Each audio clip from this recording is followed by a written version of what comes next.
Hey everybody, this is Rydo and we're back with another recording of Hearthstone. So we're on the European account, and because of the way things line up, since I need to get this win 3 games with Hunter, I will get this quest for 40 gold to get 2 victories with Hunter, which means I can just ignore the Druid cards for Wednesday. So all I have to do is play Hunter and win. And let's try a Hunter Murloc deck to start with. Theoretically, I should be playing ranked, but actually, I'm trying to save some time, and so hopefully I'll play casual. I ended last recording mentioning this article for Kama Sutra, and then I didn't actually cover the article, so I left people hanging for people watching the pre-recorded footage. For people watching live, they only had to wait a few seconds. So the article is designing side quests, study these 7 games and some Chris Avellone Avellone pointers. I just want to go through this quickly. Well, there's one victory. A good point number 1 in this article: a good side quest informs the main plot. Having played Assassin's Creed Revelations, I'm going to reference that a lot because Assassin's Creed Revelations is full of horrible side quests that are the main quests. And actually the side quests that are optional should have been the main quests, and some of the main quests should have been side quests. Clearly, it would have worked better that way. There are points where you raise assassins to be master assassins. There's a point at the end, or slight spoiler, where you have to assign an assassin to run an assassin den, not a new one, but run an assassin den. So theoretically, the right way to do this, the obvious correct way to do this, would have been to, in the main game, force you to recruit one character that was a special character throughout the main game, raise him up to level 15, which is a master assassin level, and at the end of the game, when you needed somebody to be the replacement leader of an assassin den, because somebody tragically died, you picked the person who you raised and taught the way of the Assassin's Creed. That's in the name of the game. That's exactly what should happen in Assassin's Creed Revelations. That is nowhere close to what happened. Instead, the main character in Assassin's Creed Revelations turns to a random nobody assassin that is just randomly generated using the engine. Like so many other characters are just randomly generated, and he says, you're now in charge. They don't even name the character. They don't mention him ever again. It's ridiculously bad writing. There are levels in the main game of Assassin's Creed Revelations where you're asked to do very simplistic, unimportant tasks, and then there are other quests, for instance, like the faction quests where you're supposed to help out the Thieves Guild, and there's actual story in those Thieves Guild quests. Those should have been main story things. The Thieves Guild and the Mercenaries Guild and the Romani Guild should have all been main story elements that were integrated better, but instead they were clearly made by a different team or a different department in the office, and there's just no integration. You could skip major parts of Revelations and miss out on the best content. But moving on with this story, point 2 is a bad side quest is a quest that upstages the main quest. Well, I just talked about that.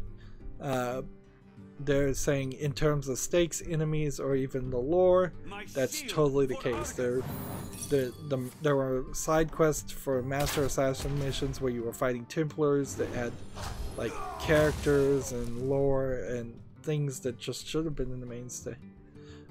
Point 3, side quests should be quick and fun. 15-minute range is what they're saying to complete it. I will say in Revelations, it barely takes 15 minutes to do any mission. So they're close to accurate there. But there probably were some side quests that were longer than some of the main quests. Side quests should use the core gameplay mechanics, which, to be fair, the side quests in Revelations do use the core main play mechanics, except for in the instance that there are points that are not side quests at the beginning and the end of that game where you are riding in vehicles and doing these vehicle missions that don't use the core gameplay mechanics, but they're the main, they're part of the main story, and they're horrible. They should have been cut out. So the next chapter goes The Witcher 3 and Master Class and side quests. For the most part, that's true, but the main side quest everybody mentions is the same one in Witcher 3.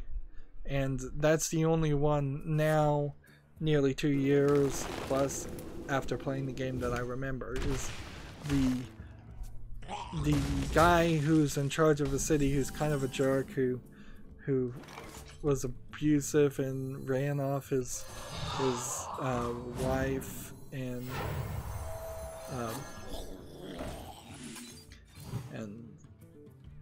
yeah, what else do you say about that? It just goes in a lot of different weird ways in that side quest, and it's a long one, and it's well written. The takeaway from Assassin's Creed 3, as we skim here: even the most ordinary, uneventful routine quests can be memorable and affecting. You just have to make the effort to design them so. Fair enough. That is certainly true. If you're going to do a side quest, you, at least in the process of playing the game, want to remember it.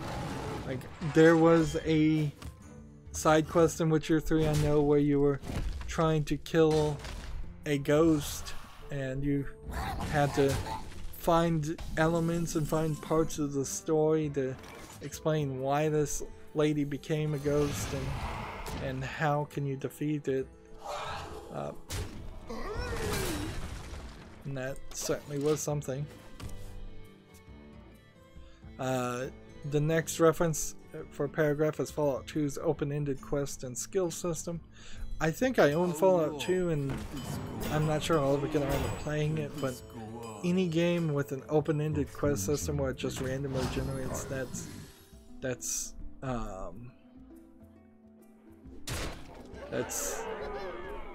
little scary. But I guess it depends on what they mean by open-ended. Do they mean that it constantly generates new quests, or do they mean you can play the game differently, or how you want to play a little bit more than you would normally expect? Jeez, if I had done some math there.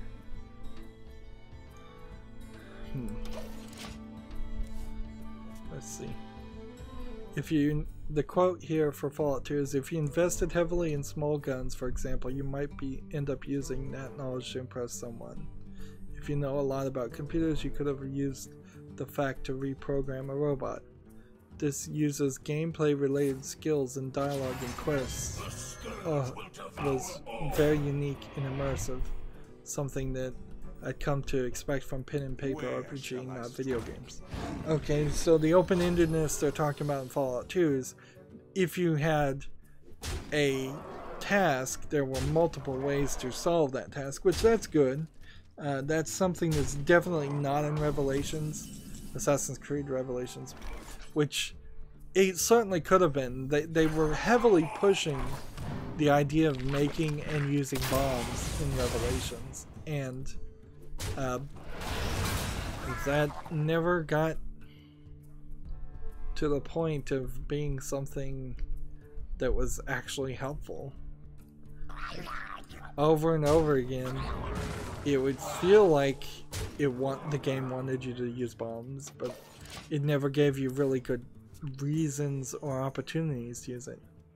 The takeaway for Fallout 2 is side quests like main quests benefit from an open-endedness that allows different solutions and play styles. There's only really one play style in Assassin's Creed Revelations, and that ideally also acknowledges all the players' characters' relevant skills. Let's see, the next paragraph is Fallout New Vegas, consequential and interesting open world quests.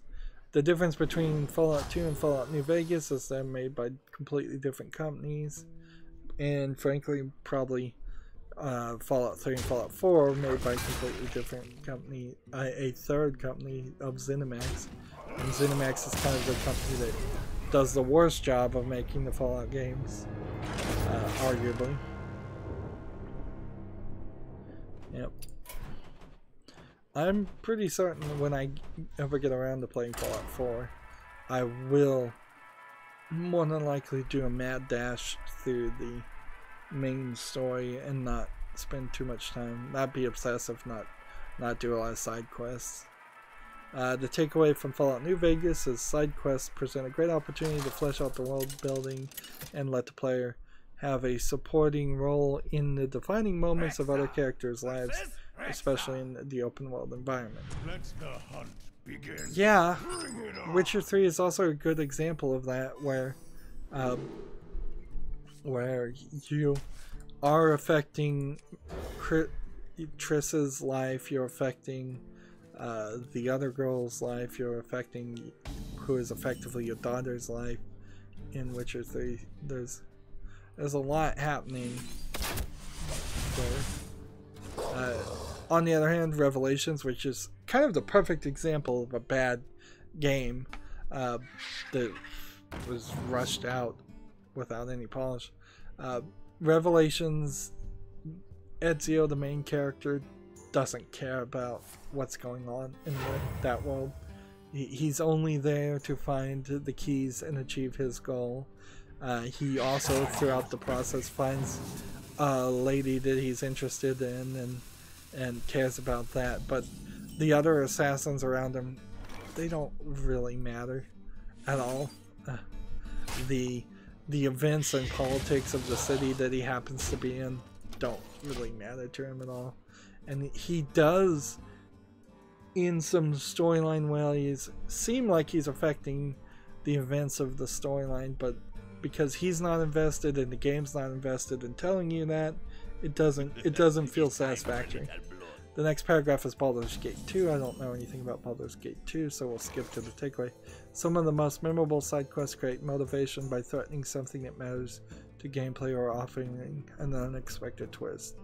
Others define the quest parameters according to the player's character stats or customization. So I suppose there might be an instance if you've been playing the whole game as a bad guy, you might get a quest to kill somebody. If you've been playing the game as a good guy, you might get the opposite of that quest to save that person. Let's see. Next paragraph is Gothic 1 and 2. Side quests that build immersion. And the takeaway is the most important function of a side quest is not keeping the player busy or helping them grind up their stats. It's to immerse them more deeply within the game. And that's particularly a problem for me in things like books in Skyrim, or just books in game generally speaking. I am so tired of trying to pretend or act like I want to read books in a video game that I've fully embraced and admitted I'm just not going to read them.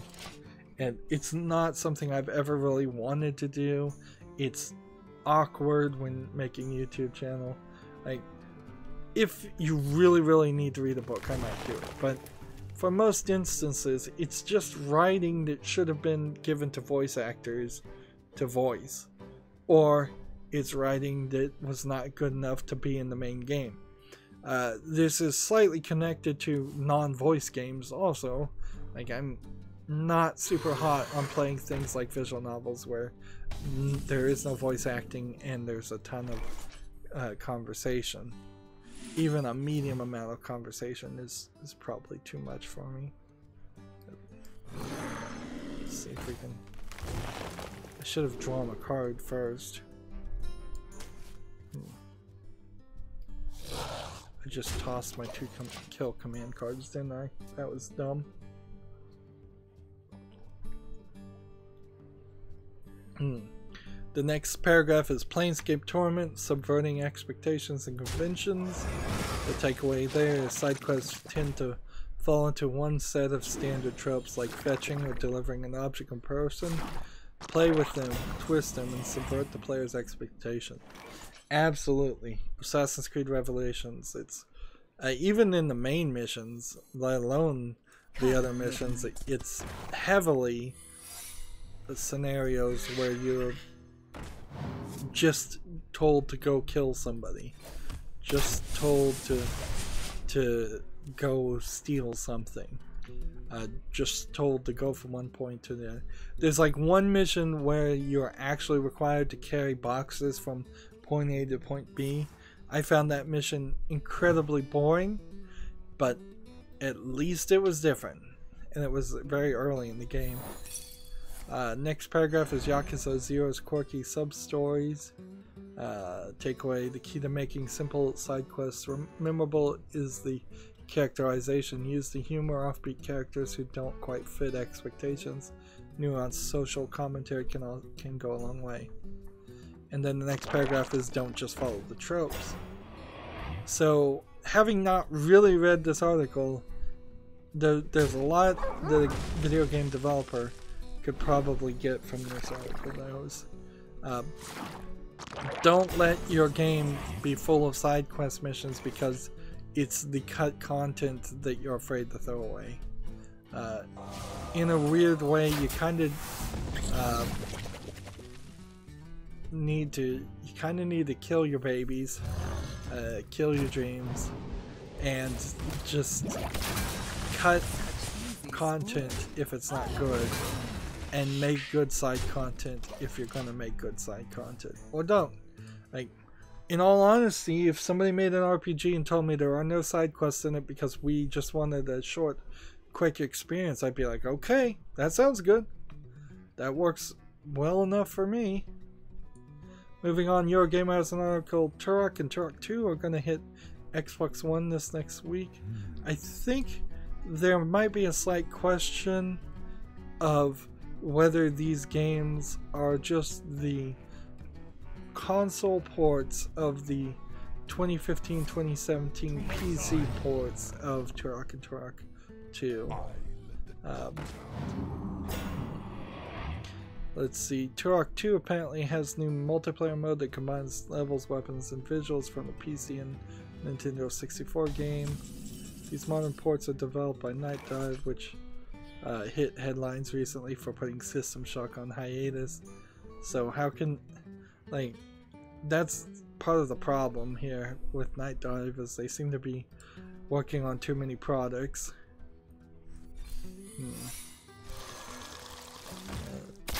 Overcommitted. And THQ Nordic, also a big problem with them. Like, they're getting overcommitted and it's gonna bite them in the behind, I think.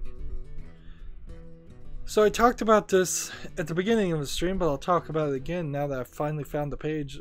YouTube's official blog has the update to YouTube live streaming. Let's see. Maybe we'll read this whole thing because it's not that long. Yeah. Together we've experienced the biggest music, sports, science, culture, and gaming events unfold on YouTube. Now, arguably, I would say, personally, I don't do any music events. I don't do any sports events. I don't do any science or culture events. I just do gaming events on YouTube live streaming. And I would find it very unlikely any single person has ever done more than 2 or 3 of these. Very different things. Now we're introducing more ways to watch live and interact with your community in real time. Catching up to the latest. Live chat plays a key role in creating connections between creators and their community. Today we're starting to roll out chat replay to YouTube so you can follow the conversation even after your live stream is over. Live chat replays will show up alongside your video exactly as it appeared live, which that's very helpful. Maybe this is only right now with the web version though, because let's see, because I'm not seeing that in the mobile version, but very, very helpful. It would also be helpful if, because there's more chat comments, we were guaranteed that would mean our live stream was more promoted.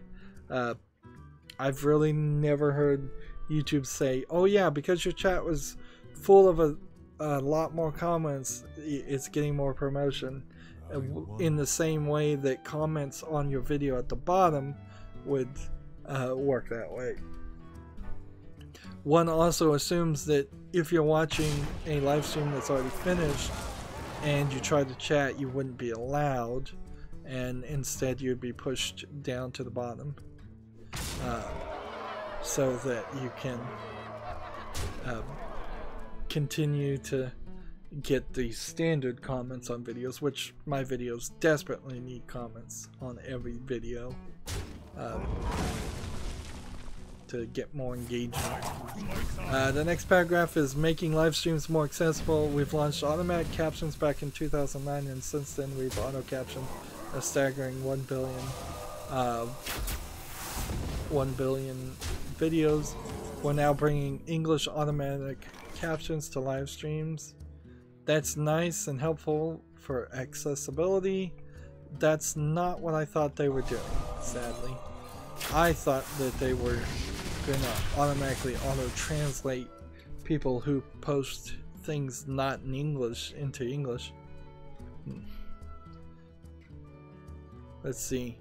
When professionally provided captions aren't available, our new live automatic caption provider provide creators a quick and inexpensive way to make live streaming accessible to more people. With our live automatic speech recognition technology, you'll get captions with error rates and latency approaching industry standards. Approaching industry standards, that's an interesting phrase. We'll roll this out in the coming weeks, and we'll continue to improve accuracy and latency of automatic things. Alright, we still need hunters, so let's go back to our Murloc deck. I've never had the greatest luck with automatic speech recognition for the way I talk in my voice, so it'd be interesting to see how horribly that gets that wrong. More fun features for live streamers. Creators can now add a location tag to their mobile streams and video uploads and share all of their favorite hotspots with viewers. There already was a location tag, so I don't know what they're claiming is new there. I guess maybe the mobile app didn't do that. You can explore other videos with the same location tag by simply clicking it. You can also use the location filter to search results page. Yeah, that's gonna turn out to be awkward in the long run, I'm sure.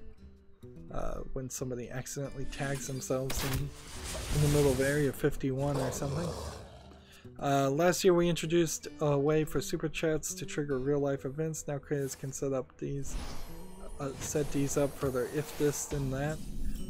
Over 600 internet connected services and devices like lights, pet feeders, confetti cannons can be connected to super chat. I was just on if this then that looking at the services I was using, and I saw that. I didn't know those were new. Support for iOS device will be rolling out starting today. With live streams, we found more intimate and spontaneous ways to share your thoughts, lives, and creativity. Take these features for a spin and show us your world. And this was an article by Kurt Wilms, WILMS, live video product lead, who recently watched the Falcon Heavy test fight, which almost certainly that wasn't the last thing he watched. So it doesn't have an automatic translation feature. Darn it. I was really hopeful that it did. That would have been nice.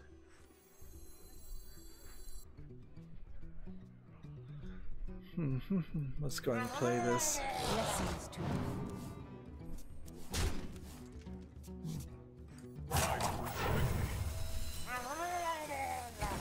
Job's done. Yep. That really sucks. So the rule over here about speaking in English stays the same. All of those features, fine. They're nice to add. And I know the person who's the lead product developer for the live stream has nothing to do with the overall decisions to whether or not monetize or demonetize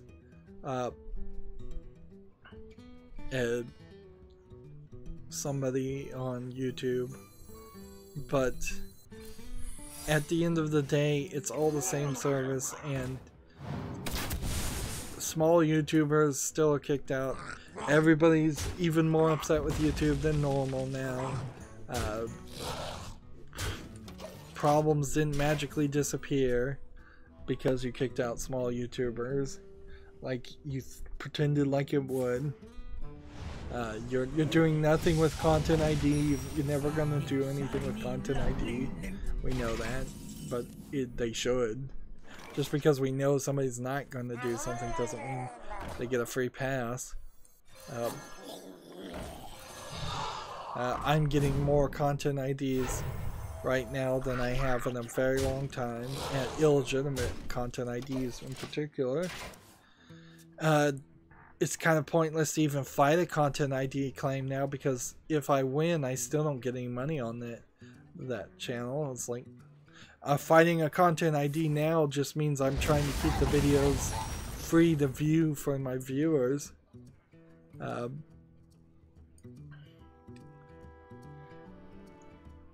So, alright, moving on, since there's really not too much to say. YouTube just needs to prioritize and fix itself and actually do something helpful.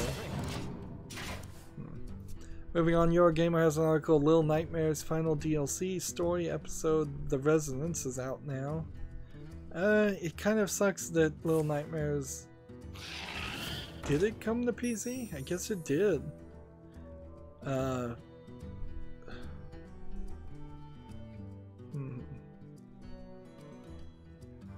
It must have come to PC. It's a Bandai Namco game? If it's a Bandai Namco game, and I've been keeping an eye out for Little Nightmares, and I haven't seen any of it on Steam, what is it being sold on? Job's done.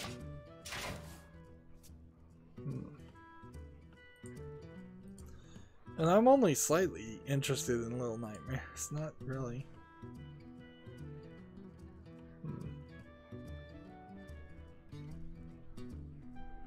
Let's see, PC. Let's click this link. It says PC. Hey, it is on Steam, and it's on my wish list. And it's rated very positive.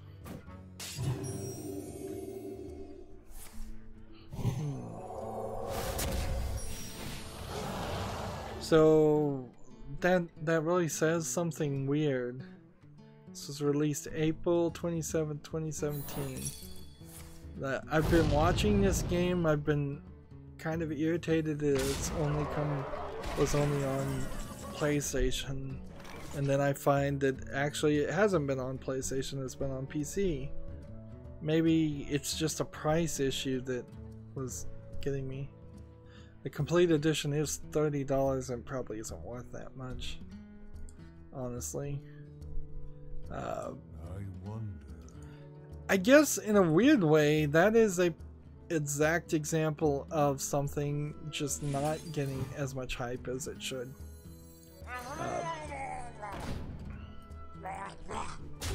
Like, clearly, to me, it feels like that should have been a better advertised game, and it just wasn't. Whereas there have been a ton of poorly, like, way over advertised games that have come out. For Honor is the best example lately of just, let's talk about For Honor, let's talk about For Honor, let's talk about For Honor. And like, if half of the For Honor advertisement articles had been instead about Little Nightmares, I would have at least known that it was available on PC. And a lot of this also probably comes down to just there's too many things on my wish list, too many games that I want to play and not enough time. Certainly a problem.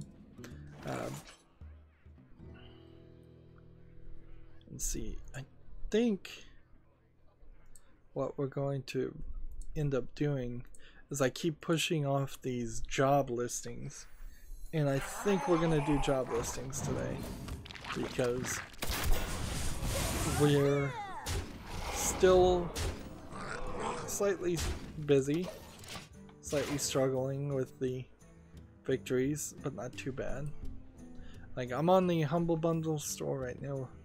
There's the Classics Return Bundle, and there is, like, last time to get the Hunyai bundle with all the sex games that would come out.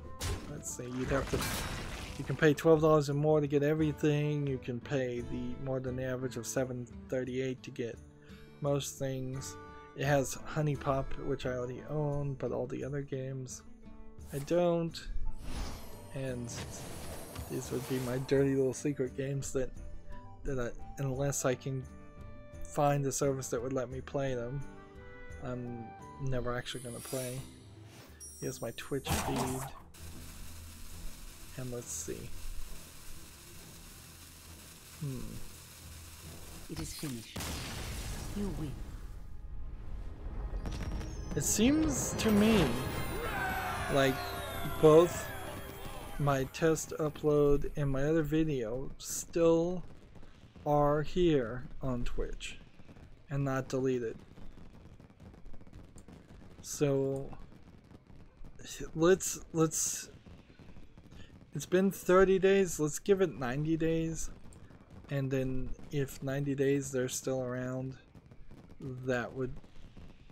then I might start uploading everything on Twitch as a backup at the very least. Let's see, we need one more victory. The Humble Classics Return Bundle, that too, that's actually a better bundle for me. Pay 15 or more and you get Torment, Tides of Numeria, and Dreamfall Chapters, the Final Cut Edition. Pay more than the $8.68 average, you get Shadowrun, Age of Wonders 3, Xenonauts, and Wasteland 2 Director's Cut. And if you pay even $1, you get Broken Sword 5, Shadowrun Returns, Tesla Effect, and Shadowrun Dragonfall. And all those games, except for Broken Sword 5, I don't have. And those are games that I could actually play on YouTube. Let's swing back now to Twitter. Let's see, I was gonna check this out. Somebody was using the hashtag content, and I wanted to see what kind of a mess that stream would be.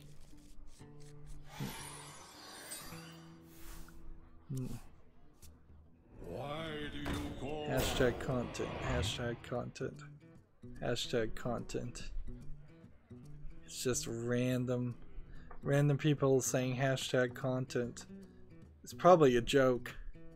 It's probably like one of the many YouTubers that don't ever create content, which like PewDiePie. PewDiePie is a great example of that. It's like I've been watching this channel after I subscribed about a month ago, and most of his content is not content, it's reaction stuff. Let's go back to real Twitter, however, and my Twitter feed, and see if I can find some more news before we start going through job listings.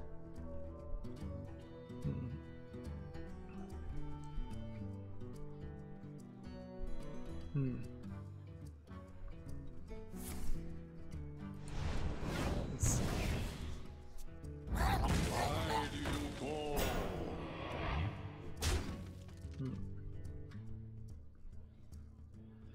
Rock Paper Shotgun has another advertisement for the 2-Point Hospital, spiritual successor to Theme Hospital.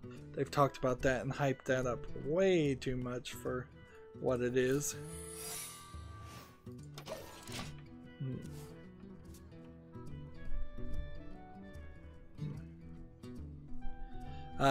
TechSpot has an article. Fitbit shares tank on weaker than expected earnings report. Fitbit not doing well. I thought it was already out of business, bankrupt.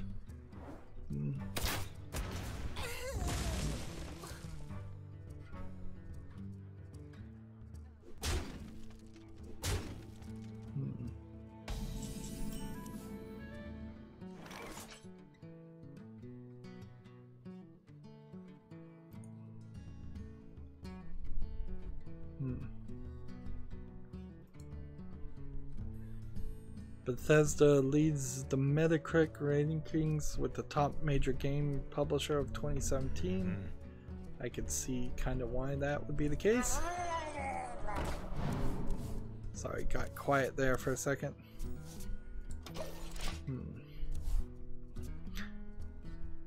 I was reading some YouTube drama, tweeted to Jim Sterling, or retweeted by Jim Sterling. I hope you like my invention.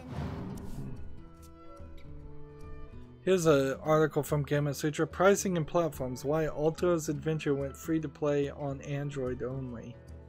Interesting. Free to play on Android, and one assumes for purchase on iOS.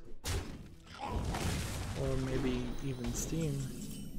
Honestly, I don't have a problem with that. I think there are many instances in which that is the exact right thing to do, is free to play on a lesser quality cell phone version, and then purchase it if it's going to be a higher quality PC version, higher quality assets, audio, video.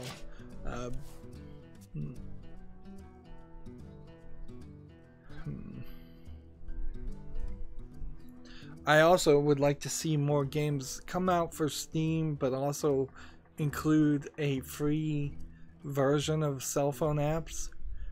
Things like Clash Royale. If there was a controller-based, better, like more intricate, more complicated game on top of Clash Royale, but you could grind and level up the same characters by playing the basic, simplistic gameplay of Clash Royale on your phone, that would be great. I'd love to see a lot of the grind and attempts to maintain engagement in games be put on a platform, a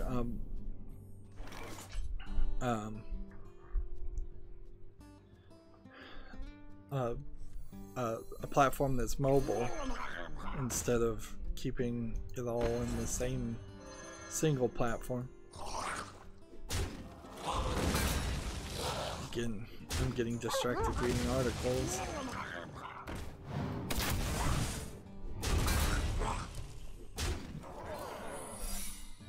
Job's done. Something like Pokemon Go, for example, is another great example of, like, if the next Pokemon game comes out and you wanted to grind and level up your Pikachu for the next Pokemon game. Don't forget to tip your card. Playing Pokemon Go, which is a completely different experience to level up that Pikachu, would be cool. Some cross integration via the internet. We saw this in several games as gimmicks in the old days, like in the 90s and the early 2000s, and then it kind of got stopped. Apparently you can make fast 2D shadows in Unity using 1D shadow mapping. I don't know how you do one-dimensional shadow mapping, but that doesn't really matter. There's this company called Celebrite, C-E-L-L-E-B-R-I-T-E. They create a device that there's kind of a simplistic version at most cell phone stores to copy information over from one phone to the other. There's a more complicated version designed to crack and take all the information out of phones for legal cases, criminal cases, things like that. Celebrite has just claimed that they can crack iOS 11 devices. None of these devices are particularly safe or secure. Never really were. But that is certainly something to take note of. It's not impossible for a thief to get a Celebrite device and use it to steal your information. Most people don't care about your information enough to go through the time and effort, however. But yeah, take that for what it is. PC Gamers has an article that there's this gaming convention called TennoCon, T-E-N-N-O-C-O-N, a convention for all things Warframe and tickets are going on sale this week. I'm still not sold on Warframe as a game, honestly.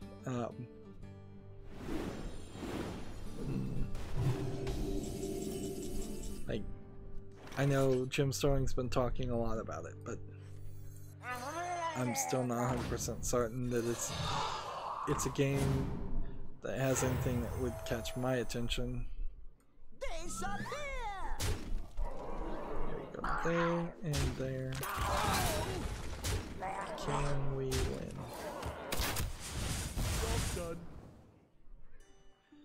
Gamer Sutra has an article, basically an opinion piece. Toys of the future will be designed for augmented reality. Certainly true. Like, I could see that in Legos particularly, is every step of the instructions in a Lego book, if you could take a picture of it and have augmented reality and get a 3D video showing you what to exactly do, that would be a little bit helpful.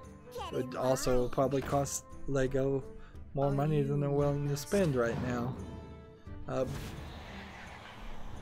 I could see that.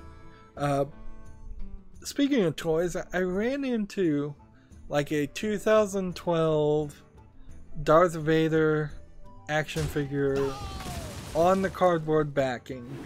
It's hardly, I doubt, mint, and I hardly suspect that it would ever actually be worth anything. And I'm debating, and so I'm looking for feedback. A 2012 Hasbro, probably, Darth Vader action figure. He's not anything but like a 5-inch tall figure or something around the eye. He's not really big. This is clearly a toy that would have been sold as a toy, and because it's a Star Wars thing during the time when people already knew Star Wars was a big collectible item, I bet there's tons of them down there. So the question is, should I open this, or more accurately, should I give this to little kids to play with? Because I don't really care about Star Wars things unless it had some value where I could actually try and eBay it and make some real money on it. I don't really want to go through the frustration. If it's sold originally for $1 and now it's selling for $5, like, that's not enough. If it sold originally for $1 and it's $500, yes, I'll go through that frustration then of selling it on eBay. But if it sold for $1 and it's worth 30 cents now, I'd just give it away and get it out of my life. I don't know what it cost or anything. It was given to me. People,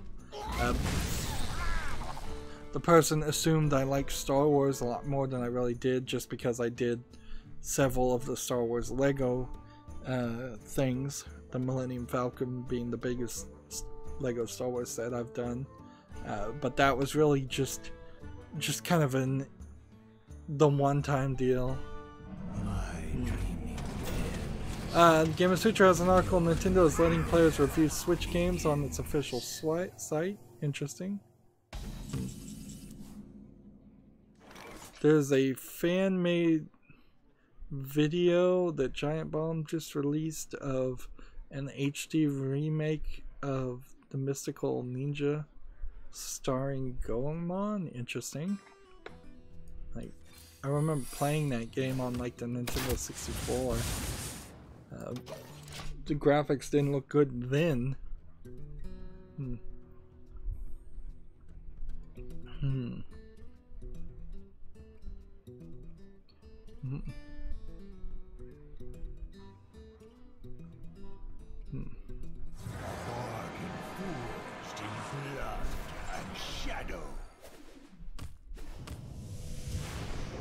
See, I'm still scrolling down my Twitter thing. HBO drops the first full-length trailer of Fahrenheit 451. This looks like a animated thing. No, they just used a odd clickbait picture.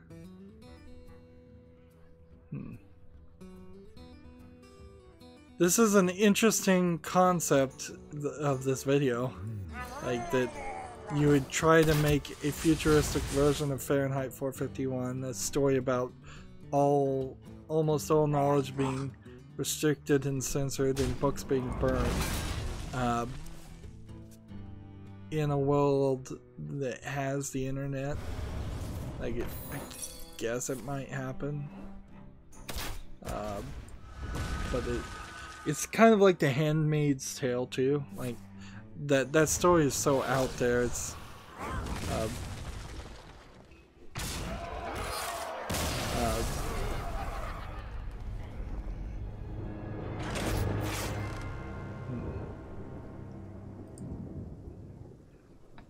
but that really doesn't have anything to do with video games.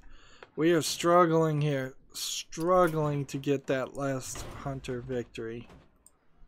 Let's just play ranked, because why not? Matchmaking sucks in Hearthstone so badly. Pure Farming 2018 is getting PC mod support at launch. We don't have to really report that.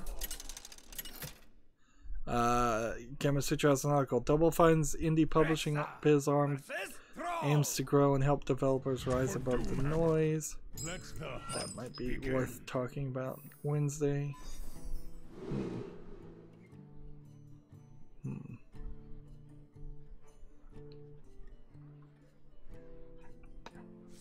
Let's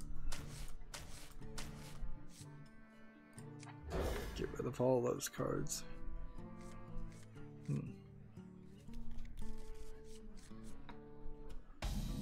Already talked about that. All this news came in because it's Monday.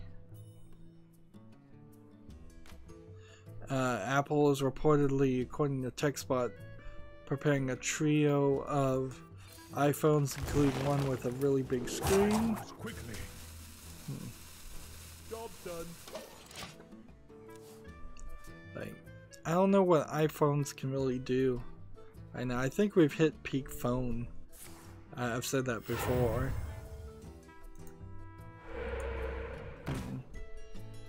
because I think for the most part, if you have a modern phone, you're probably happy enough with your phone that you're not in the idea or in the place where you want a new phone.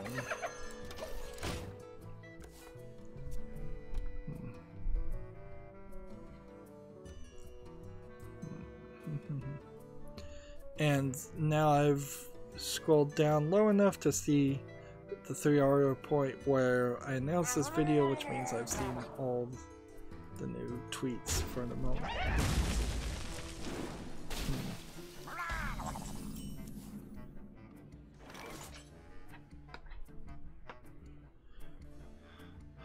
Destroy a random enemy minion. Play this. So as soon as I stop playing Murloc, somebody plays Murloc against me and they're gonna win.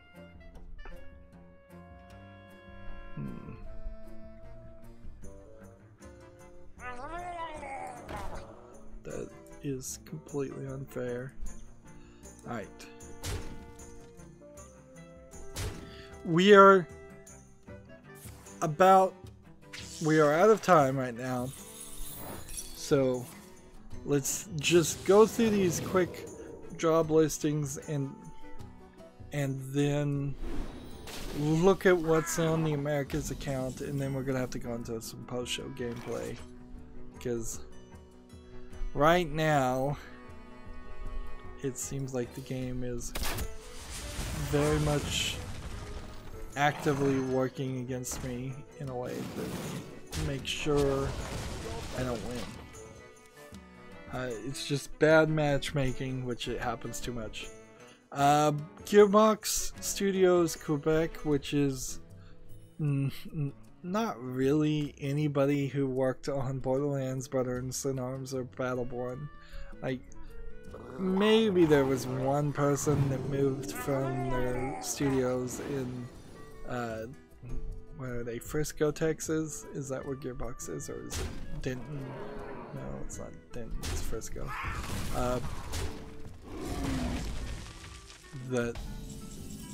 So most of the people that worked on the Gearbox games are still in Frisco, Texas.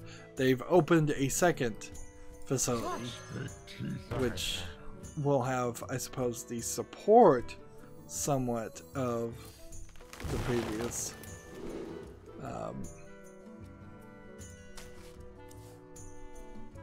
The slight support of the previous organization, but that's kind of it.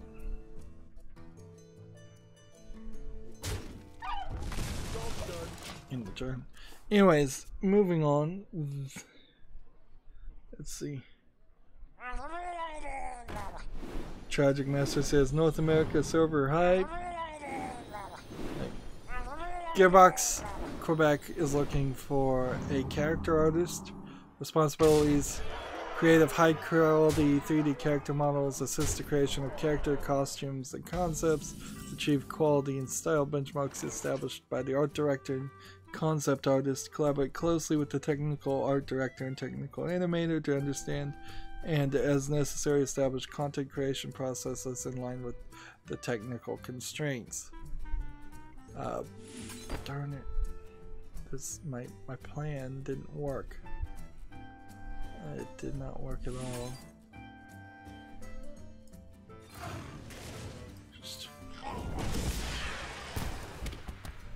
Just keep on playing, I guess. What's weird about this idea is if you're gonna be a character artist, you're pretty much also going to be the writer of that character for Borderlands 3, which is what I imagine this is all about, or whatever game. And when you look at Borderlands 1 and 2 and the pre-sequel and everything, it really is visual first, characterization of the characters second. More than normal, because you are making these very wild and crazy looking people that their personalities and their writing and dialogue seem to be very much suited and built around the appearance of them, which is odd because at some point they were going to release. So yeah, I need one more Hunter Victor, or play 50 Druid cards, whichever happens first. Let's go over to the North America server, and we'll come back to the Asian server in the post game. Yeah, near the end, Borderlands was just going to be a brown first-person shooter, and it must have had the same voice acting, it must have had the same writing, and it probably wasn't too far off from what something like Duke Nukem Forever would have been, where Duke Nukem is sort of this realistic-looking person who would be better off. Let's try and play Warlock cards and deal 100 enemies damage to the enemy. Do we have a deck to play Warlock cards? Custom Warlock, are you full of Warlock cards? Yes, you are. So let's do this.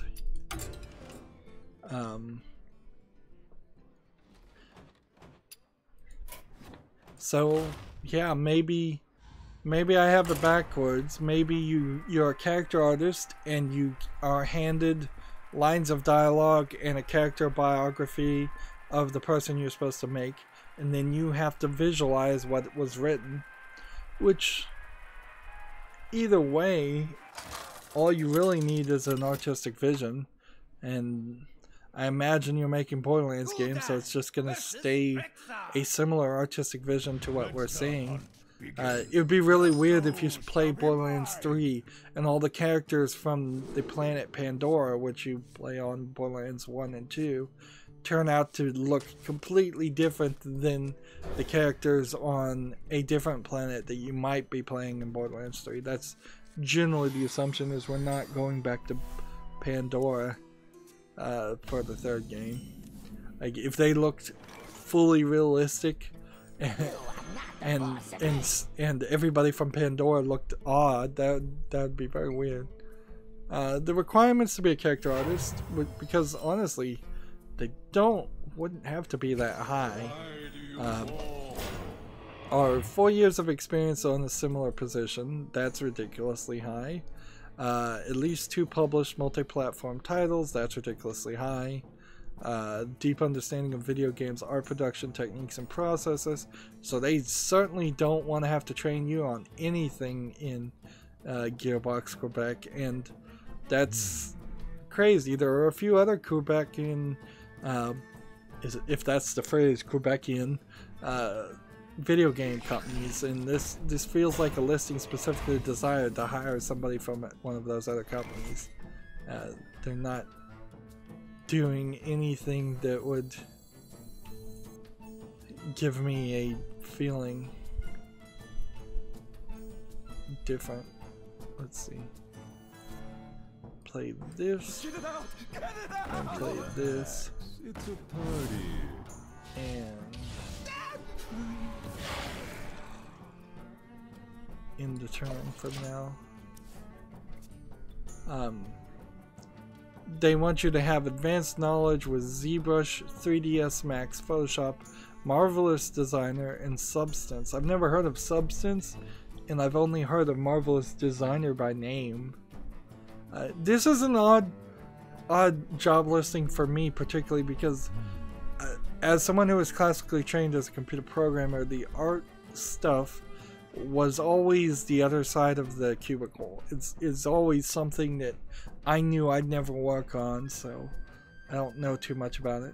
They also want you to have experience on Unreal 4 as a plus.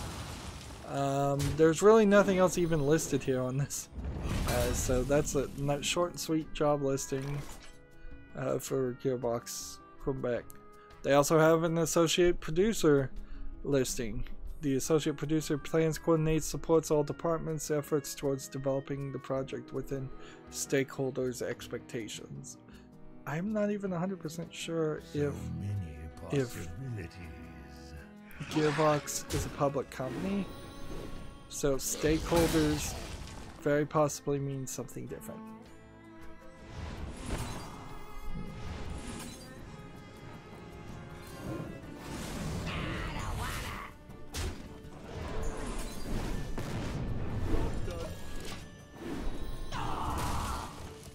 Moving on, the associate producer assesses team's progression towards project goals. It coordinates high-level plans with low-level imperatives and dependencies. It optimizes work processes and pipelines, maintains and customizes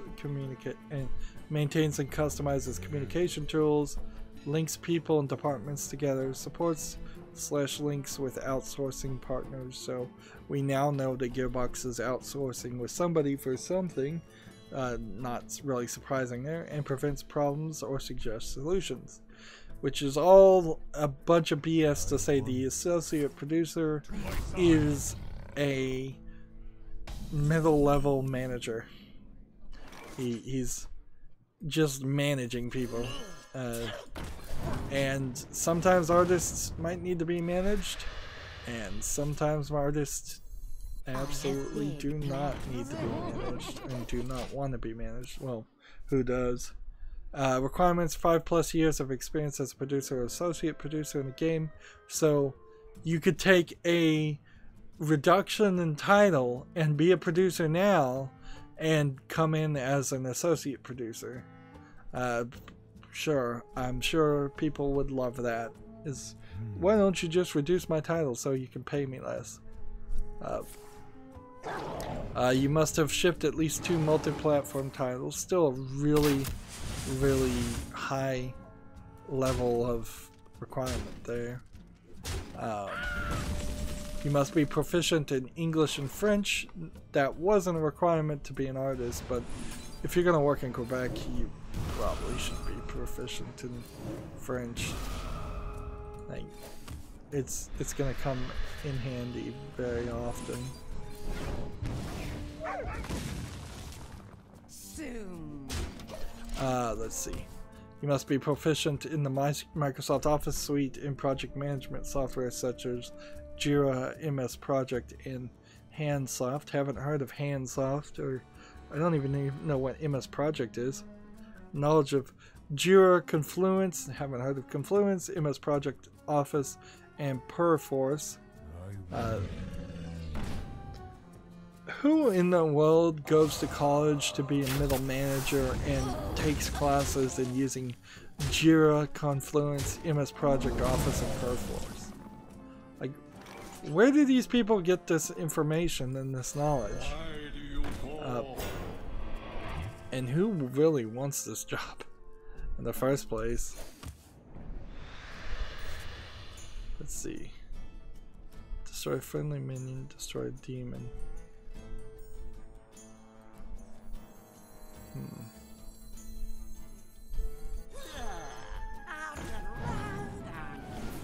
We'll go ahead and do this.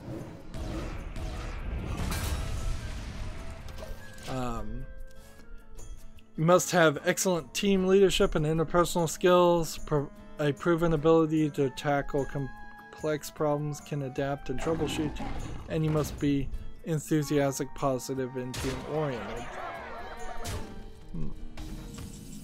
The thing here is, if you were an associate producer, or even for like a movie or something,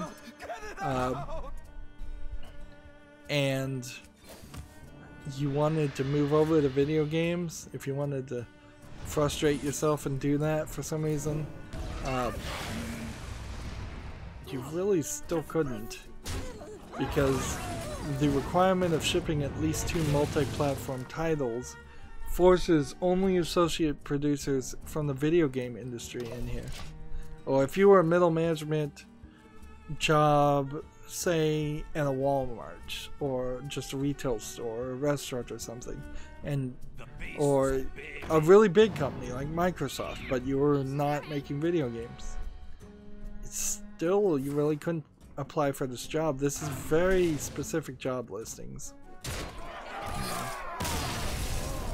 Let's see. Let's skip over to the other job listings. These will probably be a little less specific, as I'm making progress to play the 30 Warlock cards.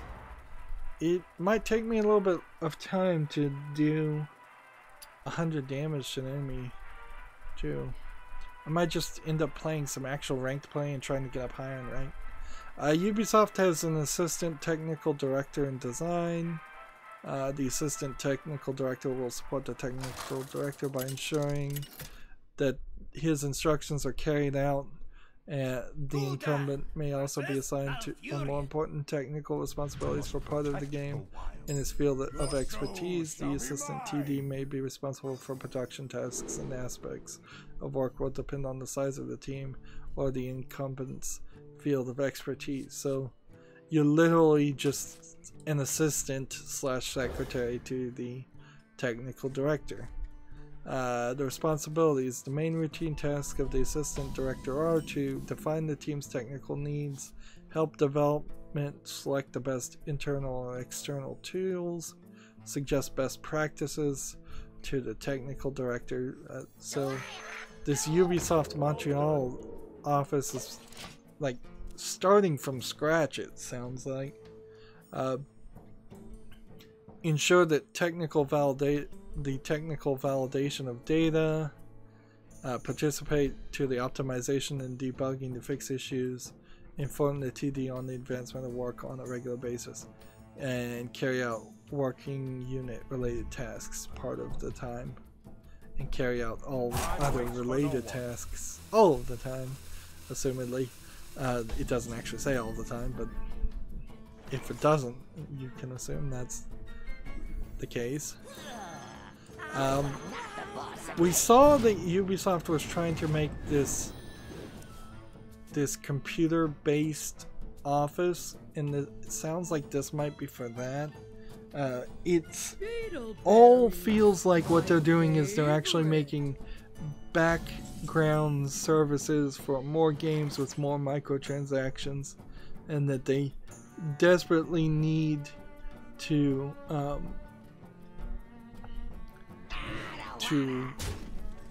spin up offices to maintain that element. Not ready to do this, so I'm gonna do this instead. The qualifications for the assistant technical director is a college diploma in his or her working unit for game design. Now here's a pitfalls. Usually you don't see his/her listed in job listings. You just dance around gendered pronouns completely. One, because you might be sued in Canada. I'm not sure the laws in Canada for discrimination, but there might be people who don't use his or her or as their gendered pronoun, and then you're in trouble because you've verbally excluded somebody, or at least people are going to be upset with you, and they probably should know better.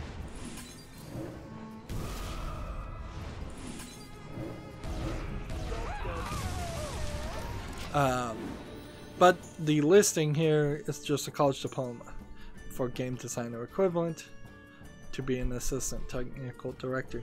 That's kind of weird, because that means a college graduate might be able to get this job, or relatively recent college graduate might be able to get this job, never actually work in the field they planned on working in, and just move into an assistant middle management position. Relevant experience is 2 to 4 years experience in working in his working unit or other relevant experience, and experience in his working unit at all game production phases is an asset. Skills and knowledge is resourcefulness and problem solving, ability to draft technical documents in French. There you go, so you have to be able to at least translate things to French. User focus, time and priority management skills, good communication and interpersonal skills. Here's one, rigor, R-I-G-O-U-R, rigor, which maybe when you translate that from French that means something different, but rigor is not a good thing. It just isn't, because That means you're stiff as a board and you're likely to snap, not bend, like rigor mortis. And curiosity. Curiosity also a weird listing. So yeah, if you want to work for Ubisoft as an assistant technical director, you full-time job there that's less demanding than lower positions for Gearbox Quebec. Let's see. The Walt Disney Company has a senior software engineer. Now in this instance, I don't know if this really is for video games though, because they shut down their video game department. But they do use software in experiments all the time, and there is a possibility that let's see, 5 plus this would give me this many full board. Job's done. So you might be just doing something very odd and very different than video games. Disney Interactive is seeking a motivated, skilled senior software engineer to join one of our hit game studios in Glendale. I thought they shut down all of those. Is this LucasArts that they acquired? We are focused on building awesome casual mobile games based on classic Disney franchises. If you have a passion for games and have an awesome engineering background, come join us. Basic qualifications: client-related game software development to build fun, high-quality gameplay features and to specification. Let's hit this and this, and then do this, and then do this, and then do this, do that, and do that. Attack, attack, and attack. And in return, you work closely with the tech leads to architect build app technology stacks on mobile, iOS, and Android platforms that scale to millions of users. So it seems like Disney is going to try and bring out more games for little kids. Let's hope not full of microtransactions, but clearly there's going to be some way for them to monetize this. Architect and design high quality application frameworks and features to specifications. In a weird way, Disney is in an awkward position where if they don't keep Disney characters in the mind of new generations of kids, kids will simply forget that Disney is a big deal, and Disney will stop being a big deal, and they will drastically lose the perceived value in their content. That is specifically why things like Mario, like Mickey Mouse, are still... Yeah, why didn't I play this guy, actually?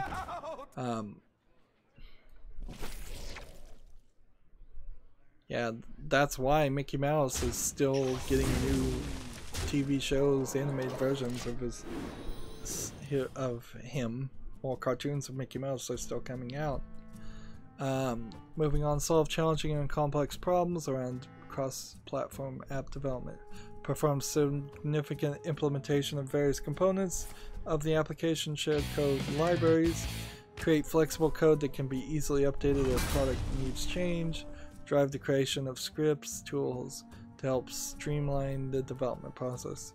Now here, creating flexible code that can be easy to update as product needs change is a BS requirement. You really can't do it because they're asking you to predict what people's future desires are going to be, and there's just no way to do that. You can make robust code that doesn't crash, You can make well-documented code that labels what you're doing and labels all the variables to make it easy to understand. But you can't preemptively program a fighting game to have RPG elements in it, and also have first-person shooter elements in it. That's too much programming. It's not realistic, and your code would lose its robustness as you tried to cram more and more features that may never be used into it. Let's see. Next requirement is contribute ideas to the collaborative supportive team environment. Work effectively as part of a multidisciplinary team of engineers, artists, designers, producers, and QA on mobile games. Participate in weekly sprints, keeping the team updated with your progress. Do they literally want you to run in this job, or is sprint just a phrase like every week you have to work really hard and crunch? I think that's what they mean, is you're always going to be crunching. That's like that is not only illegal against the Americans with Disability Act clause, where you're telling people that they can't do this job that they otherwise could clearly potentially do because they can't run, if that's really what you're saying. Or maybe that's their violation here, is they're saying part of your job requirement is to sprint in the real world. Like, nah, you can't really mean that.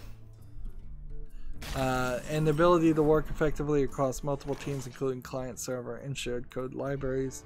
The required education is a bachelor's in science and computer science or equivalent, preferably from top technical programs, whatever that means. I should have attacked first. That was dumb. How many times have I fallen from that? DCIPI is a business segment of the Walt Disney Company that brings stories and characters to life through the innovative and engaging physical products and digital experience across more than 100 categories, from toys, t-shirts, to apps, books, and console games. Not console games anymore. DCPI comprises the main line of business, licensing, retail, games, apps, and content. Maybe Disney really will take the license of Star Wars away from EA, and if they did, which if they do, that's going to be a lawsuit for certain. We might see some mobile Star Wars games, or it could just be Disney's book app, which I still have installed on my phone because they were giving away free books for little kids, and I figured I'd give it to a niece or a nephew, but I need to log into whatever their Disney account is so that they have the books before I can uninstall the app. It's kind of ridiculous. Let's do this. Not the one I wanted. We can do this. And we can do this, I suppose, in the turn.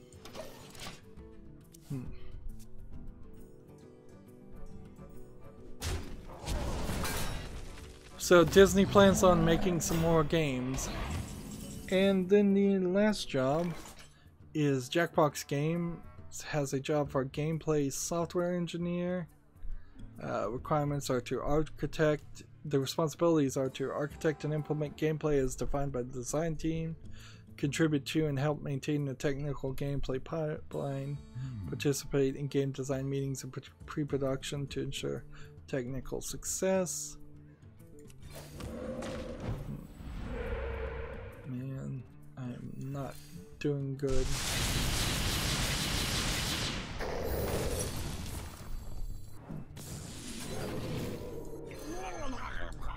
hit this one, kill that character, and then we'll hit this, and then we'll turn. You develop and maintain common platform code for one or more platforms. Shepherd builds through submission, review, and release process. Participate in prototyping and experimentation as we explore and develop new product titles. Participate in code reviews, then release, and the release process for all relevant projects. Work with both internal and external QA teams to find and fix issues that come up during the production and testing. This is a nice, shorter, kind of more to the point listing of responsibilities. Sometimes they get really crazy in how they phrase things. Now, this is Jackbox though, so I'm not sure how much you really want to believe that they're not doing anything bigger than another Jackbox party pack. Because that would be my heavy suspicion, is that if you go work for Jackbox, you're going to spend your entire career there, however long it is, making Jackbox party packs, or you don't know Jack games. It's going to be 90% trivia based gameplay or party game based gameplay, and 5% doing anything innovative or groundbreaking, or in any way something that you might be able to show off as something new and interesting. Which, if you just want to work a job and you don't want to be part of the artistry part of it or new creations, that's not a problem. But if you're artsy, which you might be as a software engineer, you might get stuck in a rut. The candidate should have shipped a game or similar application for a major platform. They should have mastery of core software engineering concepts, data structures, design patterns, algorithms, etc. Be intimately familiar with at least one major programming language and have competency in C, C++. Must write clean, elegant code that can be easily understood by fellow software engineers. That's an interesting way to phrase that, because a lot of people say you need to have clean, elegant code, period. But in all realisticness, if you're writing your code to the level of somebody who has never been trained in programming, you're writing way too simplistic code that's not optimized, more than likely. But if you say other people who have been trained in the same field as you can understand it, that's really what you want. You must also be professional, responsible, dedicated, friendly, patient, and enthusiastic. Sadly, I don't think there's a law against discriminating against the unfriendly people. It's a weird thing to say, but whatever. Like, it's kind of true. Friendliness is almost a requirement in every job, or being able to pretend to be friendly. It's also kind of one of those things where it's hard to prove that you lied on a resume if you did put that you're friendly. Maybe I wouldn't put it on a resume just to save space and just not to seem a little childish, but here you have kind of a childish job listing asking for it. We've seen a lot of other job listings, and I don't think I've ever seen anybody ask for an employee to be friendly. It's a little insane a request. But there have been plenty of other job listings where you would be indoctrinated into what is nearly a cult, and they sell themselves on that friendly environment. That's usually how they do it, is they turn it around and say, our work environment is friendly, that's a positive for us, that's why you want to apply and work here. They usually don't phrase it in a way where you should be friendly because we want you to be nice. It'd also be nice, they say, if you have an understanding of game mechanics and an intuition to make it for what makes a game successful. wouldn't it be nice if most video game developers had that? Great party game ideas. So yeah, they're saying directly that only party games. And it would also be nice if you've shipped products for iOS or tvOS, which I don't even know what tvOS is. That's a new one on me.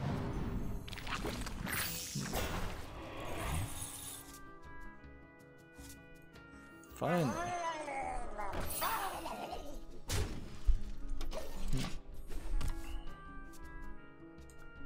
And so that's the job listings.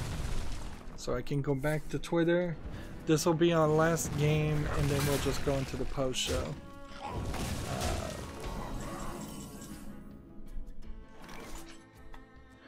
Let's see, 1 damage, and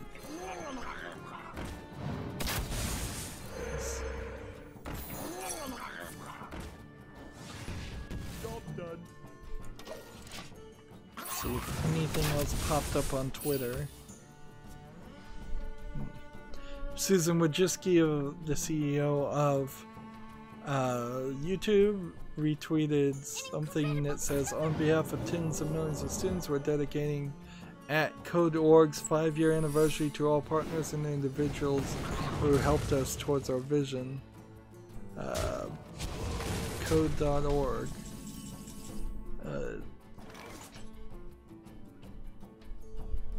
It's been 5 years since they launched with the video What Schools Don't Teach. And this is on medium.com. Like, it's rather strange that there are entire websites that San Francisco people follow and read that I don't even look at.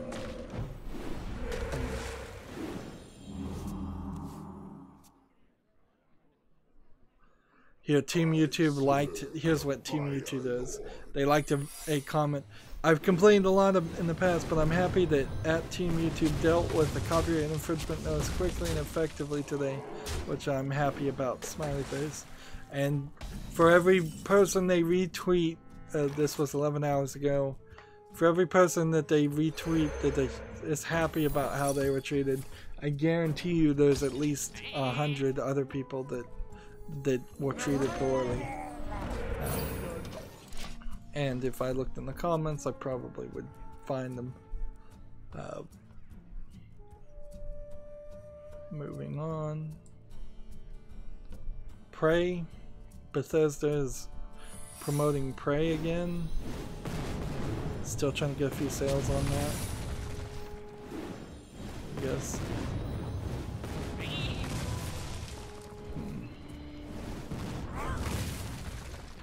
Two Bandai Namco France trademarks from January 19th came out. One called Their Stories, one called Memory Retold. So those are games that may come out eventually. Or they may just be different names of other things.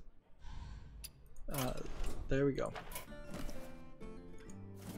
So let's just stay here for a second. Yep, there's nothing more on Twitter. Good to know. So we're 45 minutes over the usual 45 minutes. That's not too bad, honestly, for me. I could have obviously made another recording and had 4 recordings per week at some point. I might run that low on recordings and need to make 4 because I'm gonna shift the Hearthstone episodes from airing every weekday to every day, which is my plan for all my content. No feedback really has been given whether that's a good idea or not. I think it is, and we just gotta try it. We just gotta try everything to get up to 1,000 subscribers. Getting to 1,000 subscribers is the #1 goal, so we can at least hit that point and see if YouTube would even accept me as being a YouTube partner again, or if they're just gonna find some other excuse why they don't want me at my channel personally. Anyways, that's it for the talking part. As always, I ask you to like, share, subscribe, comment, and watch every second of my videos. If you want to friend or follow me on any social media sites, there's a whole bunch of links down below. If you want to support me, gift me a game or a gift card on Steam. Thank you for watching. Have a good evening.